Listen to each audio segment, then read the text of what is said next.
Before I say anything, I want to give Sammy a chance to say something. He was he's my other son, Jamel's brother, family member. Come on, he wants to say something. I just want to thank him for coming. He came quite a ways.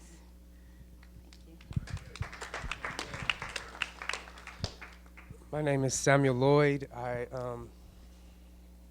Jamel lived with me for the 2 years before all this happened.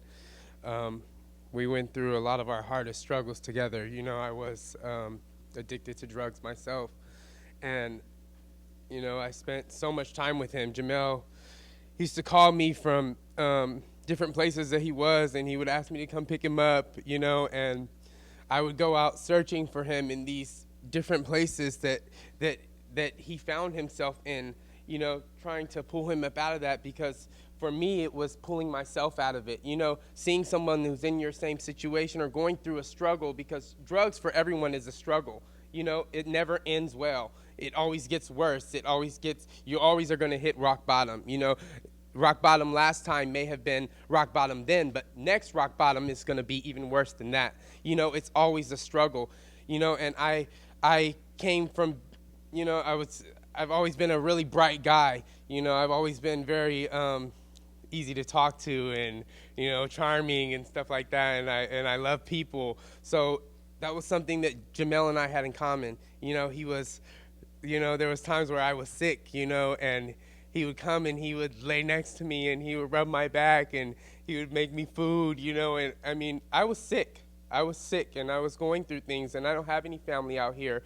Jamel was, he was someone that before I called him, he was there. He showed up. If it was a couple days that we didn't talk, he would show up for me, and I would show up for him. And he was someone who helped me hold on to my sanity in this world where, politics shuns a young gay black man. We have a reoccurring problem where, there are people in the presence and in the midst of power and who have money and who are able to change our lives and to make an investment in our future. This is not a man who went out there and, tried to, get Jamel a suit and help them to a next interview, or notice something good in him and try to introduce him to the right people. I've been in the position where I've been in the sex it's different for me because I've been there, and it is one of the oldest jobs in the world, and I'm not going to glorify it, but this is, as you get older and you're a gay man, from our culture of oppression, of being, doing stuff in the closet and being shunned and being, oppressed for our choices sexually. It's been something that, you kind of do in the dark. So I don't lack empathy or respect for someone who has money and has an image to keep up, and they want to, express themselves with another gay man, but they can't do that. They can't go out on just any website and go dating and go looking for love, because their environment is going to oppress that. They're going to be put down and shamed for, being gay and being out, and, so these are a lot of times people that are, just trying to express themselves, but they've already reached another level where they can't just sacrifice everything that they have. So they pay for it. Don't ask, don't tell. This is, and that has been something I've been involved in, so I understand, that demographic of a person who wants that. But Ed Buck wasn't this. He wasn't someone who, wanted to help someone and wanted to, express himself sexually. He was someone who victimized people and went out. I mean, Jamel called me, and numerous times, Jamel never told me where this man was, because I'm I'm a little crazy. I will show up at your house and I will whoop your ass. And you can look at my record. It's been true. But I will talk to you first, and I will give you a way out. I will talk to you and I will try to reason with you. And everyone, for the record, everyone's touched me first, because I get very nice, and people think, I take my guard down, and I will sit there with you and I'll give you a hug, and I would, and I'll come back too and make sure you still got it and we're still good, if you fuck up with me. So that's been me reoccurrently. So, this is, Jamel never told me where this man was, He would take an Uber and have the Uber drop him off on the corner somewhere. He would never give me the address because I would show the fuck up, And so Ed Buck I've never met Ed Buck. Even being in that lifestyle myself, I never met Ed Buck. One of the reasons is because, I never got to that level where actually I did. I got to that level at one point, about 6 or 7 years ago, where my self-worth had been, I felt like I had been stripped of my self-worth, putting a dollar amount on my body and the experience of me.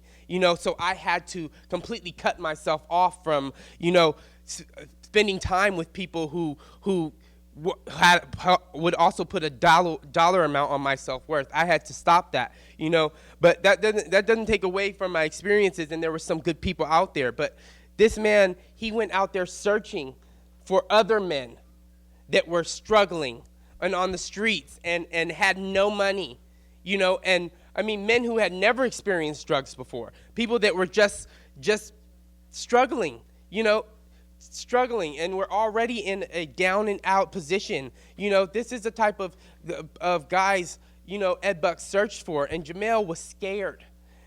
People, I hear you guys talking about they try to take away his humanity. Jamel was scared. He was scared of this man. He came and he laid in my arms and he cried and he was scared. He was scared that this man was going to hurt him. And he went to the police station and they told him to go away.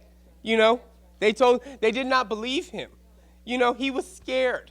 He was scared. He called me in tears, crying that he didn't want to be this person. He wrote a diary saying that he was scared he was going to die.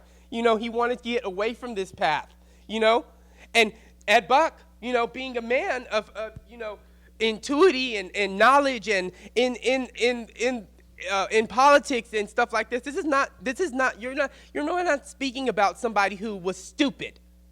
You're not speaking about another child or another young man who accidentally did something or in the high of the moment, did something that they regretted later. You're talking about somebody who intentionally went out there and searched for other men and paid them. And we're not talking about little money, okay? My car's in the shop right now. I'm struggling. I'm trying to move. I want to start this new nursing career. I have so many things, and money is an issue for me, as all Americans. I mean, it is. Our economy right now, the blue-collar worker, I mean, if you're not making $250,000 a year, you don't have the American dream, and it's not possible, So I am struggling, and there's a lot of things that I would go out there and do for $600, and then another $600. Oh, I'll do it again. I'll give you $1,200 if you do it again. This is what Ed Buck said to him. I'll give you $600 to start. Then I'm going to give you $600 more if you do it again. Now,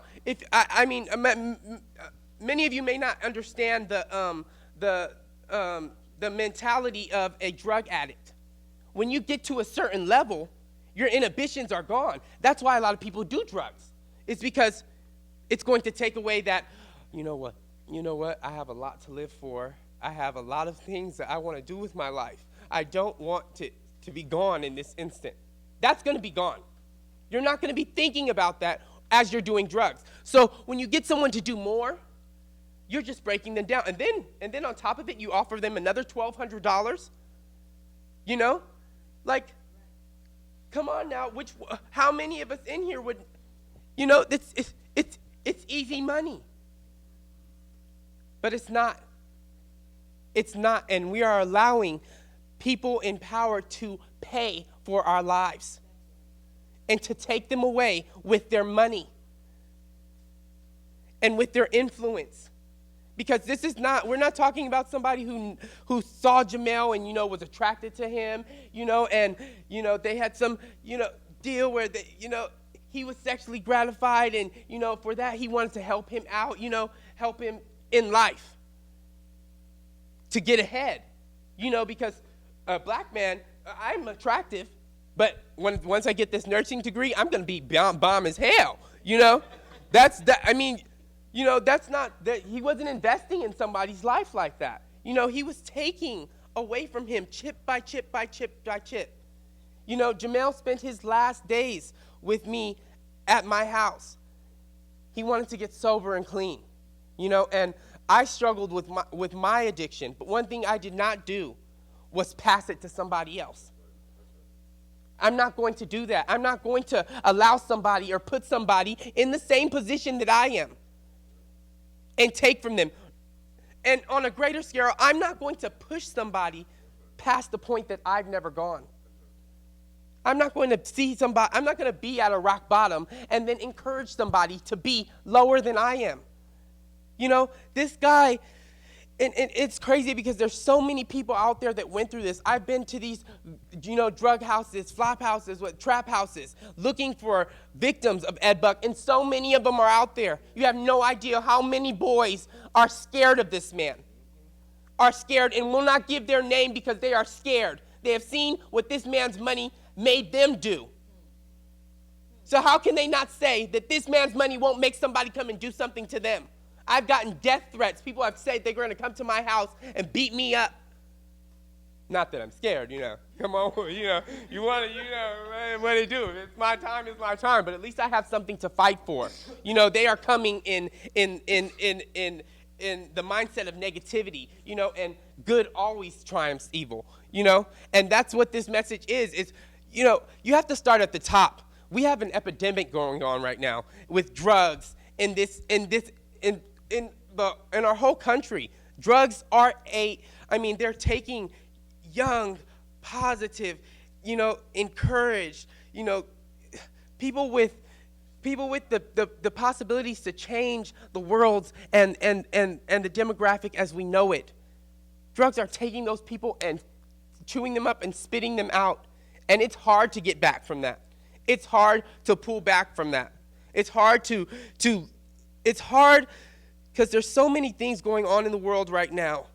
And I mean, we're all searching for that escape, whether it's going to work and, you know, making our careers better or building ourselves up or taking care of our children and raising children. And you know, we're all looking for that escape of what we find, what helps us realize our little niche in making this world better and being better and leaving our footprint on this earth even if it's just for ourselves. You know, we're all looking for that, you know, and it's hard. And drugs can be that, and now I don't have to think about it. Now all those things are gone, you know, and people use those drugs to get away from all of their problems and all of their issues. And while those issues sit there, people are out here taking themselves out.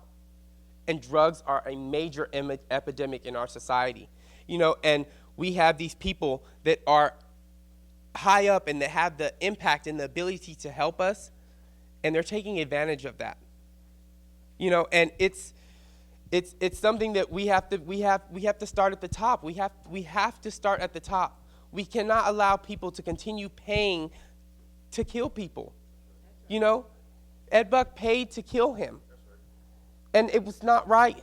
And he paid to do that to a bunch of other people. How many other people's kids does it have to be? How many of me is there going to be? How many of Jamel is there going to be? You know? Thank you.